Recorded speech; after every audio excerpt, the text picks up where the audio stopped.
Good morning everyone, সকলে কেমন আছো? আশা করছি ভালো আছো। আমিও অনেক ভালো আছি। সকাল সকাল আজকে তোমাদের সাথে দেখা। তো জানোই সকলে আসছে শ্রাবণ মাসের শেষ সপ্তাহ, তো তার জন্যই আমি মন্দিরে যাচ্ছি। তো মন্দিরে মানে জল ঢালতে যাব সোমবার, সকলেই জানো। তো তোমরা যারা যারা যাও সকলকেই প্রণাম জানাই।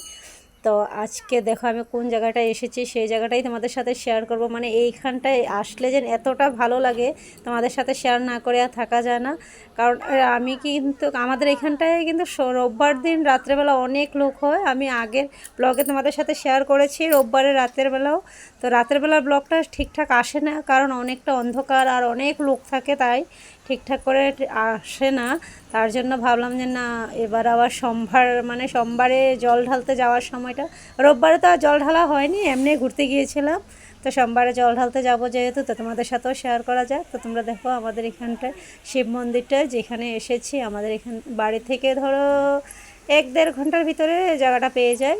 তো তোমরা কারা কারা সোমবারে শিবের মাথায় জল ঢেলেছো অবশ্যই কমেন্ট করে জানিও। কিন্তু আমি কিন্তু প্রত্যেকটা সোমবারই পেয়েছি, আর জলটা ঢেলে মানে মনটা এতটাই ভালো হয়ে যায় কিন্তু শিবের মাথায়। তো দেখো এখানটায় ঝর্ণা পড়ে, এই যে ঝর্ণায় জল পড়ছে। তো তোমাদের দাদাভাই যাচ্ছে, আমি বাসা থেকে তো জল নিয়ে আসিনি, তো তাই এখান থেকে ঝর্ণার জল থেকে নিয়ে শিবের মাথায় ঢালবো। তো তোমার দাদাভাই বলছে যে এখান থেকে নেবো নাকি, তো আমি বললাম যে হ্যাঁ এখান থেকে নিয়ে নাও। তো এখান থেকে ঝর্ণার জলটা নিয়ে নিচ্ছে শিবের মাথায় ঢালার জন্য। তো যে জলটা ঝর্নার থেকে মানে বর্ষার দিন তো তাই একটু জলটা বেশি পড়ে, না হয়তো শুকনো দিন আসলে একটু কম পড়ে এখানটায়। তবুও ভালো লাগে, শিবের স্থান তো তবুও ভালো লাগে। সকলে কিন্তু এসে স্নান টানও করে, কিন্তু আমরা বাড়ি থেকে স্নান টান সেরে এসেছিলাম, তাই শুধু জলটা ঢালার জন্য জলটাই নিয়ে নিলাম। তো দেখো এখন আমি চলে যাব একটু, মানে হাত পা তো ধুয়ে নেব, কারণ অনেকটা দূর বাইকে জার্নি করে এসেছি, তো তাই একটু জল টল ছিটিয়ে নিচ্ছি। তোমাদের দাদাভাই জলটা ছিটিয়ে নিয়ে আমি একটু হাতে করে নিয়ে আসছি। দেখো আমার দাদাভাইকে জলটা ছিটিয়ে দেবো। আর এই শ্রাবণ মাসটা আসার সাথে সাথে মনটা আলাদাই ফুর্তি হয়ে যায়, মনটা ভালো লাগে। কারণ এই শ্রাবণ মাসে এই যে যারা পদ্মপুরাণ পড়ে তারা শিবের মাথায় জল ঢালার জন্য মানে এই মাসটাই বলতে পারো যে ফুর্তিতেই কেটে যায়। কেমন করে কেটে যায় বলা যায় না।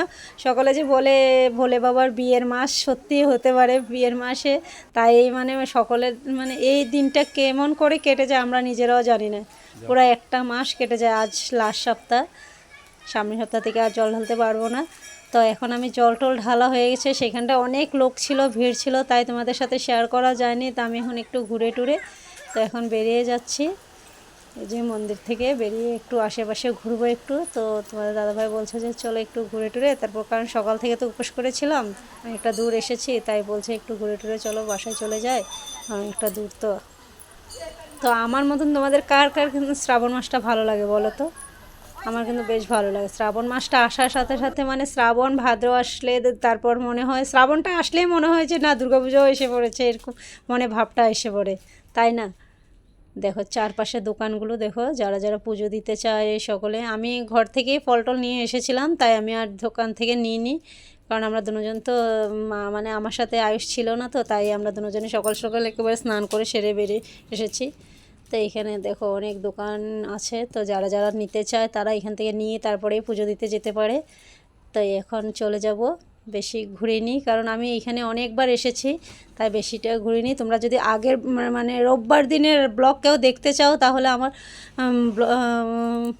তো প্রোফাইলে চেক করে নিতে পারো, তাহলে তোমরা রোববার দিন মানে রাতের বেলা তোমরা ব্লগটা পেয়ে যাবে। অনেকটা সুন্দর হয়, কিন্তু মানে সেই তখন সেইখানটায় মানে জল টল ঢালা যাবে বলে তো মনে হয় না, তো তাই এমনি ঘুরতে এসেছিলাম সেই জন্যই। তো এখন চলে যাচ্ছি, দেখো ভিউটা এতটা সুন্দর লাগছে, চারিদিকে জঙ্গল। তো সকলকে টাটা।